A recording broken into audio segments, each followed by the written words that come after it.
Do you want to know how we plan out our trips with this big rig? This giant monstrosity, we're going to show you right now. Right now.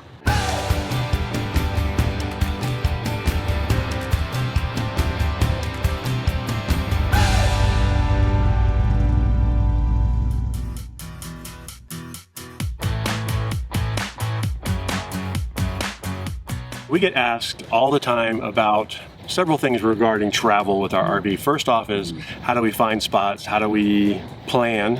And especially, how do we find parks that our giant fifth wheel will fit in? Right. And we also get the question, you must have a hard time finding a spot. Yeah, or people that are looking into getting a larger fifth wheel and they're concerned that they might not be able to find places to park it, that kind of thing. Yeah, and that's a valid concern. That was a concern of ours when we were looking at this ginormous 44-foot fifth wheel and 22-foot truck. Yep. And honestly, we didn't really know how we were going to plan or how we were going to do it. We knew we'd watched a lot of YouTube channels and seen a lot of apps and this and that. You really have to find your own way as far as what you're comfortable with in regards to tools and planning. It can be intimidating at first, and it was for us too, because there's a wealth of information out there to help you, but it's hard to determine what's the best resource to actually use. Yeah. So our process has evolved. It really took about 6 or 8 months for it to kind of evolve to where it is now, and it's been pretty solid, and it's worked really well, especially coming out west where we have no clue where we're going. So this is our process. Feel free to adopt it. We knew going into having a large fifth wheel like this that we weren't going to be able to get into national parks. Oh, yeah. We knew that ahead of time, and the thing is, we were okay with that because there's a give and take. I think no matter what RV you get yourself into, there's going to be some pros and cons to it. And for us, we would rather have the space and the comfort and park outside of a national park. A larger rig is going to limit you, obviously, on where you can stay. If you've got a 30-foot Airstream, you can pretty much go anywhere. Or if you're in a Class B or a smaller Class A, you probably have less to worry about as far as finding accommodations. Right. Now, I must say, we haven't really had any trouble. No, I mean, we knew we were going to be staying outside of national parks.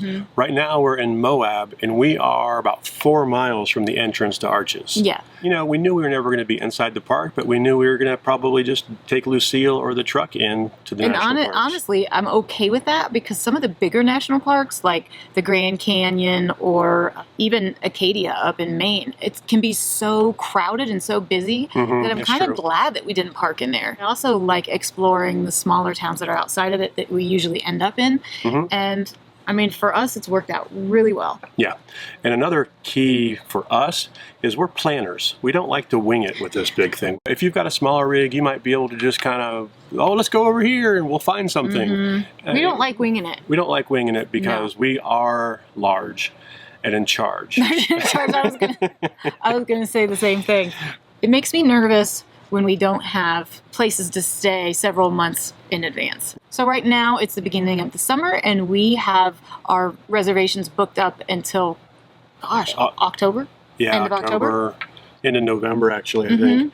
If you like to wing it, you know, a lot of these tools will also still work for you. So we're going to show you all the apps and tools that we use in our planning and everything. We're also going to share with you our new favorite GPS. Yeah, we've been trying it out for several months now, and it's been working really well for us. It's bam. Oop, covering up my fingers. For those who have asked us in the past, you know that we used to use Copilot, and we're going to go into that when we get there. So the whole thing for us starts out with Google Maps. You can go create a free Google account and then share it with whoever's doing your planning with you. That way you can both access it, and you'll see what we're going to do with that. We get suggestions from you guys. We drop pins and maps. We read online. As we get ideas pop in our head, we drop a pin. Let me show you. We actually do listen to your recommendations and really appreciate them. Absolutely. So. You start out in just your basic Google Maps here. Click on the little hamburger menu. That's a hamburger icon in case you're not into the UI lingo. Doesn't look like a hamburger to me. You know, it's got the... I know, but... And you're going to go down to your places and then to maps. Down at the bottom here, you can create a map. You can see we've already got one here called Demo. I'm going to go ahead and click on that. And inside each map, you can create what are called layers. And you can see here we've got one called 2C, we've got one called Camping, one called Visited. And the whole idea behind putting them in layers is you can keep everything organized. So as we go visit things, we will move them down to the visited layer, and then you can turn that layer on and off. But it all starts with just basically dropping pins. You can see we've got a couple here. So we're starting this hypothetical journey out in Moab. We've decided that, okay, some things on our list for this trip, you know, for us, it's a constant trip. We can see we've got Grand Tetons, Yellowstone, and Glacier. That's going to be our hypothetical trip here that we're going to kind of use to show you our process. And they're all in our 2C. We also, as we get recommendations for camping sites, for RV parks, we'll throw those on here, put those into a layer that we can turn off and on. But you're going to see the tool that we use when we actually do our real planning. And we've never been to any of these areas, so we're kind of flying blind, and that's why the recommendations and reviews online and stuff really help. Absolutely. So that's step one, is just using maps, creating layers, make it shared so your whole family, your spouse, significant other, whatever, you can all go add pins. And what you end up with, we've only got 4 on this map, but our actual map has just pins all over the place. But this at least gives you a general feel for which direction you're going to go. Right. Looking at this, we're starting out here in Utah and we're going north. So Google Maps was step 1 for us. Step 2 is to set up a general calendar. This year we want to do about 2 weeks in each location. 10 days minimum. Yeah. So the next thing we do, we create a calendar. And you'll see you can create as many calendars as you want, and then in those calendars you can create like sub-calendars, kind of like the layers in the map. So you can see we've got our Changing Lanes demo. This is going to be our bookings, and we have a time outline. So the next step for us is the time outline, kind of getting a general feel for when we want to be in each location. We're pretending it's March 31st, and we're going to be planning out the Tetons for 2 weeks, Yellowstone for 2 weeks, and Glacier for 2 weeks. The nice thing about this, just like with the maps, is you can turn these layers on and off. I might want to see holidays because that's kind of important around booking. Another benefit to planning your general time outline is if you're planning out, say, into the winter in Florida, you may want to book those now. Yeah, way in advance. There are certain things that you want to do way in advance, even like the Tetons and Yellowstone and Glacier, things like that. In the summer. Should have already been booked by now, but, you know. This is a demo. Right. After you create your general time outline, you can book them however you want. Or this is just a general outline to fill in the actual reservations. We'll use one calendar for our actual bookings, and when in those, we'll actually copy and paste our reservation information. That way it's all right there. You know, if we're going to our next place, we can click on our calendar, we can see the reservation, how much it is, from when to when. Did we mention we like to be organized? We're planners. The next tool in our arsenal that isn't free is RV Trip Wizard, and we use this thing religiously. It's a really great tool, and we're going to show you that right now. Right now. Right now. We did pay for this, and it's an annual subscription fee. Can't really remember what it is off the top of our heads because we only paid it once, and we'll put it on the screen below. Yeah. A couple little notes about RV Trip Wizard. It is web-based. They don't yet, at least, have a dedicated app. We're hoping that they will develop that soon. If you've used the web interface on your phone, it can be hit and miss. We tend to use this particular tool for planning purposes, but we don't really use it as we're traveling. Let's jump into RV Trip Wizard. You can see here I got a cool little bullseye. We're going to get into that. In our hypothetical situation here, we're starting out at Portal RV and Resort and Campground in Moab. Beautiful. Gorgeous. Can you see the mountains? No, you can't see the mountains. When you purchase RV Trip Wizard, one of the first things you'll want to do is fill out your settings. This is what it's going to use to figure out how to route you. And it also does a lot of cool things as far as budgeting for your trip. And you'll see in here I can put in how many miles per gallon on average we get, our fuel tank capacity and reserve. Again, these two numbers should add up to your actual capacity. Really big and important in this is the RV height in feet and inches. Ours is 13 feet, 6 inches. And our fuel type. This will all be used by the tool as we start planning. You can also put in average expenses per day. We don't use that. We don't really use this for budgeting, more for our planning. But it is there, and it could be a very useful tool for you. So you can see I can put in some routing preferences here, some driving preferences. And I put in that we travel about 55 miles per hour on average. That's including stops and bathroom breaks. And of course, we only go 65 max anyway. And we don't like to go over 400 miles a day, so you can put that in there. We have 350 because that's really our cap. If we have somewhere we're going to go and it's 400 miles away, we might try to do it in one day, but we're probably going to split it up. That's pushing it. That's a really long day. Yeah. We just don't like to drive that far in a day. All of this is personal preference. Absolutely. So this is where the little bullseye thing came from, the driving radii. So you can see I've got 250, 300, and 350 as our markers there. Kind of gives you a general feel for how far you have to go between stops. Another thing that you can do in here is put in your memberships so that it will prefer those and put those on the map. Your Good Sam, Passport America, things like that. So you can see we've got ours in here, but we can also put in national parks and forests, BLM campgrounds, a lot of these over here. Again, these are just preferences. They'll still show up on the map. So we'll save those settings. Now we can start planning. So again, we're starting out here. We're at Portal RV Resort and Campground here in Moab. So we know that from our map, the first place we want to go is near Grand Tetons. So I can just plug that in just to give me a bullseye on here. And what I'm going to do, we're probably going to want to stay over here somewhere.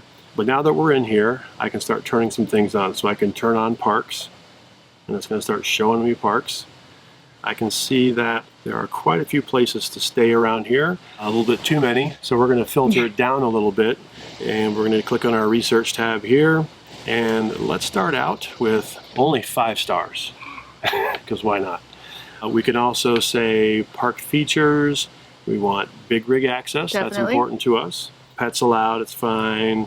But you can see, I'm not going to go through all these. You can get a lot of filters here. You can say, you can really narrow it down. If you have kids, there's playground options and pools and stuff. Pricing, if you're concerned about the price, you want to just see ones that are less expensive.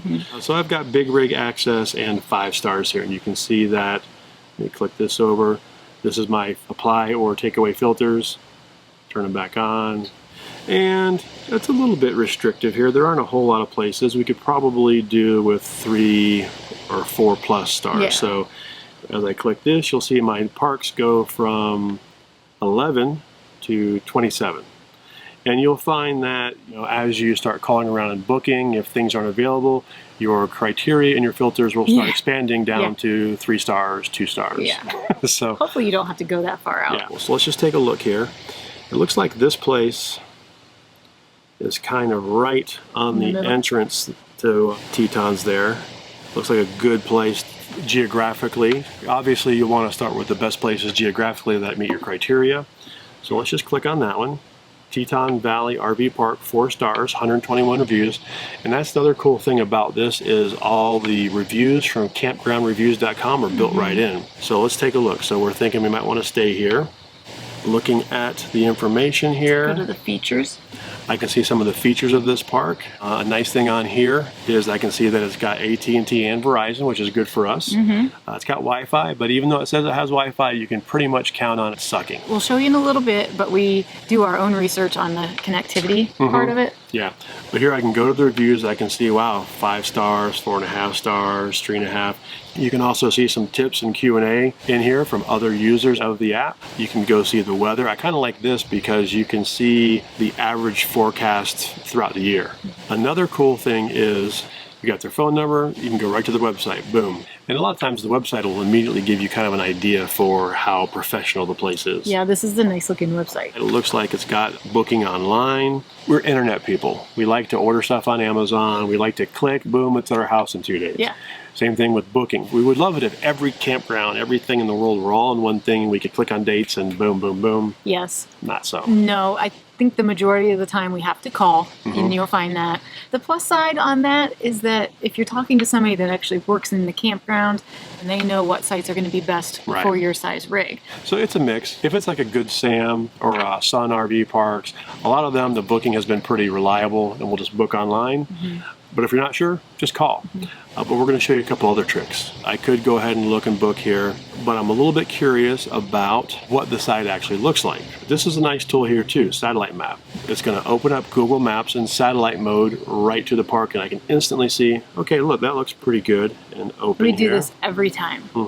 Because we want to see, hey, is this thing like how hard is it going to be to get into the park? What type of sites do they have? Does it look like there are a lot of trees that we would have to be worried about? Right. This park looks like it's pretty easy access. It's pretty good. But another little tool I will use on the satellite view, particularly in state parks and things like that, so I can click here to create a point, and then I can right click and I can say measure distance. I can go over here, click a point, drag them around to the edges of the site. I can even zoom in a little bit more here. And I can see these sites look to be about 65 feet long, right around there. So that's a decent sized site. We will fit in there. It'll be tight, but we'll fit. But it looks like I can see there's a truck parked over here. So if we were to have one of these sites here. It looks like they allow you to park in the grass, which isn't always the case. And this is all just information gathering, but it looks like this park would work for us and we would probably book it. Another great tool, of course, in Google Maps is if I go to Map View here, you can use Google Street Views. And I can kind of get a feel for what this place looks like. Oh, it looks pretty nice. One of the things I will do is I'll use Google Street View to come down and take a look. Now, tomorrow or whatever day we drive here, it looks like the office is straight ahead. I could probably pull right over to the right. It helps to have that visual in your head already. Another quick tool that you can use from this view, because you got here straight from RV Trip Wizard, is it's going to highlight the actual resort. You can click on that and boom, you can see the Google reviews. So you can kind of compare the campground reviews to the Google reviews and get a good feel for how much this park is desired and loved by everybody in the internet world. We want to get it right the first time. If we're staying somewhere for 2 weeks, we don't want to get there and go, oh wow, this place is a dump, and then have to find some place right then and then pack up and move. I know it seems like it's time consuming, but it's really not. I mean, once you're familiar with the interface on Trip Wizard and stuff, it's really pretty easy because it's all right there. And if you're like us, you're going to do a lot of this planning for several weeks and months out in one day. You're going to knock it out, you're going to book it, and then you're just not going to worry about it. It's going to be on your calendar. I like not worrying about it. Yeah. So now that we were pretty sure we want to book this place or somewhere right near this, I'm going to go ahead and click on more details. I'm going to add this to my trip after the last stop, which of course there's only one, which is where we're starting from. I can see that it's 506 miles. That's not going to work for us. No. That's a 2-day trip. Yeah, I can see that. Yeah, it's definitely way outside. And again, this is as the crow flies, so it's a little bit outside our ring, but as drive-wise, it's definitely outside our distance. Oh, definitely. So we're going to want a spot for just an overnighter somewhere in the middle here. Looks like around Salt Lake City. We could use this same tool and the same criteria and find an RV park or campground. Right along the route, so it's an easy off, easy on. Or what we'd like to do is look and see if there are any harvest hosts available along that route, because it's cheaper and it's usually a lot more fun. More fun and more interesting. If you haven't seen our harvest host video, we'll put a link to that up there for you. It's a membership that you pay an annual fee. I believe it's $79, at least it was the last time I checked. And that gives you access to hundreds of different locations throughout the country that will allow overnight or maybe even a couple of nights parking. And a lot of times they're like wineries or farms or breweries or just interesting places. And it's been a really neat experience for us so far. We look forward to actually checking some more out. Harvest Host has a route tool. So you can see we've got, starting out in Moab, we're going to Swan Valley, Idaho. I can see that 7 places came up. It looks like it's a little bit north of Salt Lake City, but there's a museum here. I can see that American West Heritage Center has 4 spaces, 45 feet plus, pets are allowed. It looks like a really cool place. So I would call this place, and let's just assume I called it, and we book that, but I can copy that address, paste it in here, and take it now, go to more details, and I'm going to add it after this spot, and click Add to Trip, and boom. There it is. There it is. 305 miles from... Right. 300 miles on day 1, 222 miles on day 2. We can deal with that. And so now we've kind of got this trip planned. And again, we would just do the same thing from A to B to C to D all the way out until we have everything booked out to our destination or endpoint for this planning, which is... Glacier National Park. You can see that RV Trip Wizard is a good kind of hub to branch off to Google Maps, to Google Earth, to Street View, to the website, to reviews. It's cool because it's all in one place. It also lets you plan your whole trip out. You'll see that I can also go into each one of these. If I click Edit, I can put in the number of nights I'm going to stay, how long I'm going to stay, how much the total is, and it'll save all that information. So you can actually have this as a budgeting tool too. Absolutely. We mentioned a little bit about other apps we use. RV Trip Wizard is probably the main one. For cell coverage, we go a little bit further. If you saw our internet setup video, you know that I'm really big on the Mobile Internet Aficionados membership. They also wrote an app called Coverage, ? So if you're looking for it, it's called Coverage. What it is essentially it just overlays the current coverage maps for AT&T, Verizon, Sprint, T-Mobile. You can check which carriers that you want to see. So that's how we plan, that's how we get booked up on a calendar. We have our time outline, then we put our actual bookings in there. Yep, and we do that from place to place to place. It seems like a lot, but it actually takes us longer to explain it to you than to actually just do it. So now we're on to the part where it's the day before we head out to our next destination. Right, and that's where our new little gadget here comes in. Thank you to Eric and Tammy from Techno RV for sending us this. They're great partners in this area. They've got all kinds of cool stuff. Of course, we'll have a link to it down in the description. We get asked all the time about how do you avoid low bridges, overpasses, tunnels, and we used Copilot for a long time, but they did an update to it at the beginning of the year, and it started doing some really strange routing. And it would just tell us to get off the interstate and then get back on. Or get off, make a U-turn and get back on. Yeah, it was doing weird things. Now, I reached out to them and they supposedly have fixed that. But it was right at that time, coincidentally, fortuitously, serendipitously, that Eric says, hey man, we've got this new GPS that's really great. We'd love for you to try it out. I said, you know, it's funny that you bring this up now because we're really mad at our GPS. And so they sent us. We're mad at Copilot. If you don't want to spend the money on an external device like this, Copilot's still a good option. We'll put a link down below. But this guy, I never thought I would like a standalone GPS because I'm like, why? Our phones have it. And after using this thing, it's pretty freaking cool. This thing is great. It's the Rand McNally Overdrive 7 RV. Spelled funny, like this. Like drive. What makes it an RV GPS? And what really differentiates that from the navigation that's built into your car or Google Maps or Waze or whatever you like to use is you want to route based on your RV profile. You want to be able to say, this is the height, this is the weight, this is how many propane tanks we have, and have it route you appropriately and not under some bridge that's going to rip the top of your RV off. That would be bad. We've had this GPS for several months, and we wanted to make sure we had plenty of chances to use it. Right.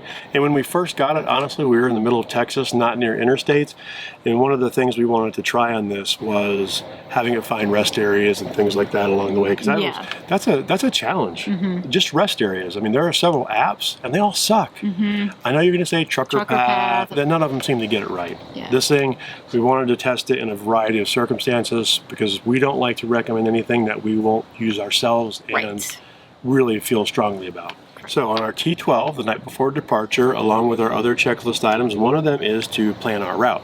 I will put in our destination and possibly any stops along the way into the nav, and I'll save it as a favorite the night before. That way on the day of travel, we just plug it in and go. This little guy here, it's got a really cool magnetic mount, so the base can stay in the car and hooked up to power, and then you could pop this in and out. Like any car GPS, has lots of ways to mount it. It's got the suction cup mount, it's got a dash mount, it has the dash thing that you can stick on the dash and put the suction cup to it, which is what we have. But it's got a cool magnetic back to it that you just plug right in here. Which is cool, so I can reach over and take it off if I want to look for something, and then I can just put it right back on. So it's an Android device at the core, which means that it's a little tablet. You can make it your Kindle reader or whatever. It's got its own built-in battery, so it's not going to shut off. So the base keeps it charged, but then when I pull it off, it's got its own battery. Right. Okay. Cool. Both the application for navigation and the maps get upgraded when they come out for free. If you've got a car GPS like we have with our Ford, you know they charge like some ridiculous, like hundreds of dollars for map updates, which is stupid, Ford. I bring it in the night before and I plan everything out inside the RV, and then we just take it out and pop it in on travel day. So it all starts out here in the navigation app. And a couple of things I want to show you here first are clicking on this little gear icon here. Here's where you can set up a lot of the settings. The biggest one here is RV info. And if I click on that, you'll see that I can put in all kinds of information about the fifth wheel. But the biggest thing here are our total length, our total weight, I round it up a little bit, our RV height and width, number of axles total. All of those things will go into the routing. I mean, you might go across some bridges that say, maximum 4 axles or 20,000 pounds. A maximum weight or a maximum height, no propane. this thing will take all that into account so you don't have to worry about it.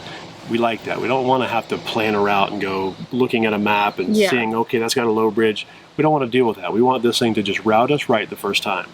So that's where you put your RV info in. And I'm not going to go into all the details here. I am going to put a link to Eric's videos at the bottom. And that's another great thing about buying from Techno RV is their whole motto is learn here, buy here, get support here. When you buy it from Eric and Tammy at Techno RV, they're going to give you a learning series email that has a link to what to do in all these different menus, what to put under a route and map and warnings. It's so thorough. So thanks, Eric. I don't have to do that. Yes, right. But a couple of things that I do want to show you that I like about this is the warnings, and you can have it warn you about curves coming up, about steep grades, time zone changes, any little thing. And turns coming up. So it's the night before, and I want to put in the address of where we're going. We're just going to use the RV park, even though we'll probably do a stop along the way at the Harvest House. And it's pretty cool. So you click on the little search bar here. So I'm going to go to guided search. I'm going to go to points of interest in a city. Victor, Idaho. I'm going to go to list and Victor, Idaho. So we'll go to RV campgrounds, all campgrounds. I can search through the list here. And, I could also put in the address or there's multiple ways to do this. I kind of like this because it's already in here, Teton Valley. And here is where I can either just begin a new route. If it's the night before, I'm going to want to kind of compare routes and see kind of what we're looking at here. And I can see I've got a couple of options here. 512 miles, no toll. 681 miles, no toll. I think it's a couple hours shorter. Yeah, so 9 hours versus 11.5 hours. If I hadn't looked at this, I might have been tempted to go over to the interstate and up. It looks like it's shorter to go the green route. So I'll click on that.